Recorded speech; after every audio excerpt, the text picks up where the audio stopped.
Welcome to Big Money Monday on the Savvy Radio Show. Get ready, you are about to get paid. This show is designed to increase your financial intelligence every Monday. Hard money, Big Money Monday. What up, Savvy investors? Today is Monday, and I'm going to drop it as best as I can. Bestest, I don't know what that's a word, but the best I can about hard money. So what is hard money? What's the ratio? Where do hard money people live? Are they under a rock somewhere? I'm going to dive in and try to answer those questions. Thanks for sending this in. Rookie investors out there, maybe even some of you veterans may learn something on this one. But, for whatever it's worth, you tuned in, so get some knowledge. Here we go. Well, anyway, hard money, there's soft money and there's private money, there's portfolio money, there's money everywhere. It's falling from the sky. And I believe one of the easiest ways to get a deal done is through hard money. But the caveat is that you're going to have to pay for it. And then, so there's people out there that are doing no money down deals with hard money, paying 12% interest, but they have no money in the game and they're buying it right and they're still cash flowing. And, that's usually one way to get into hard money. To get into the game, not get into hard money. To get in the game is with hard money. So basically, hard money is a short-term loan secured by real estate. So it's usually funded by private investors. There's some funds out there. There's actually a local one in Oklahoma City. And the terms are usually about 12 months. Sometimes you can extend them, but they really want short-term. Their goal is to turn the money over as fast as it can. But you can negotiate down, and most of the time, usually it's all principal for that whole 12-month period that you're paying monthly, and then you have a balloon payment, which you need to, either refi out somewhere else or renegotiate. Now, like for me, if I was a hard money, I'd loan you the money, 50, 60% on the dollar, and you default, boom, I'll take the property.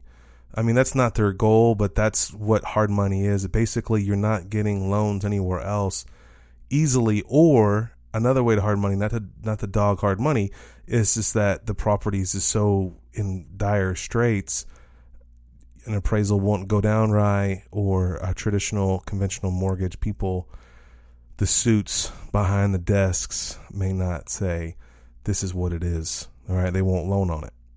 Now, technically, you could use a hard money on anything if it makes sense. But usually it's for short term, instantaneous, like you got to close tomorrow, or you can't close. You're just a rookie and you have no credit established, but you are a great wholesaler and you close this deal, or you got it under contract and you need to close it.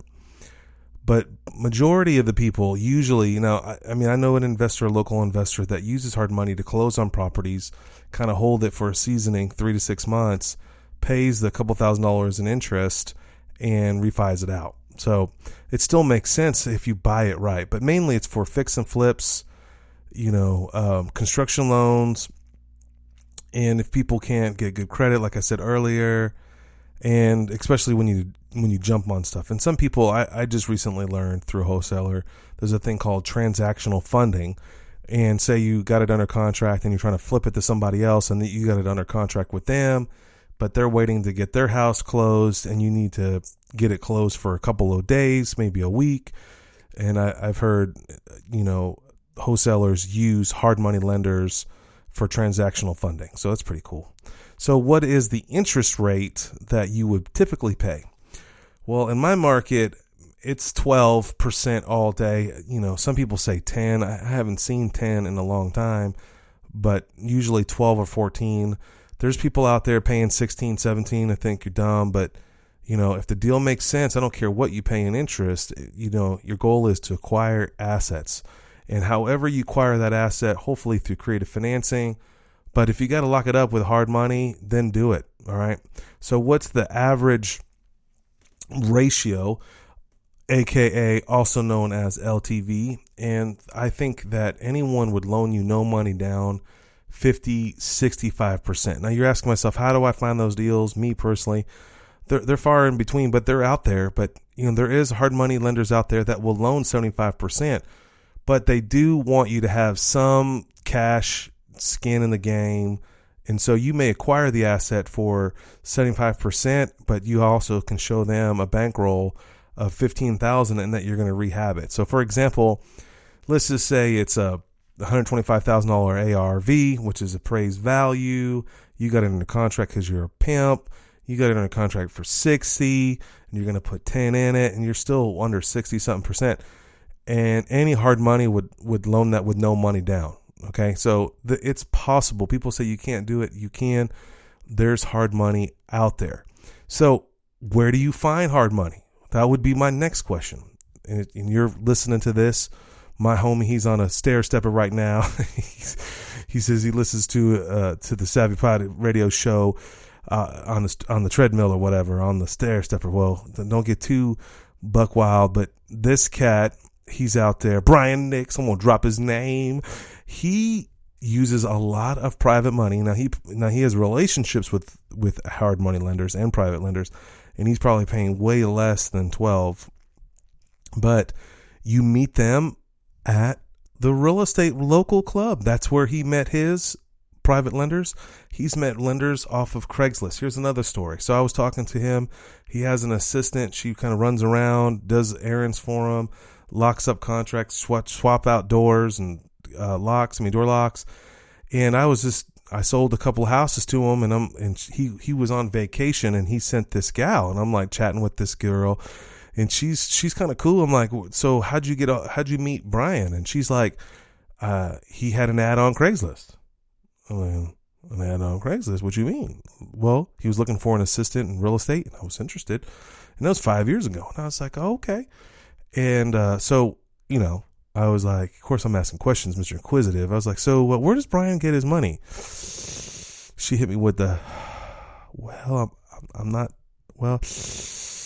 was like, okay, girl, you don't have to tell me, And she's like, well, my dad is a private lender for Brian. I'm like, this dude puts an ad on Craigslist, finds an amazing staff member, and she drank the Kool-Aid, and now she's all up in it, and now her family is investing and he's paying.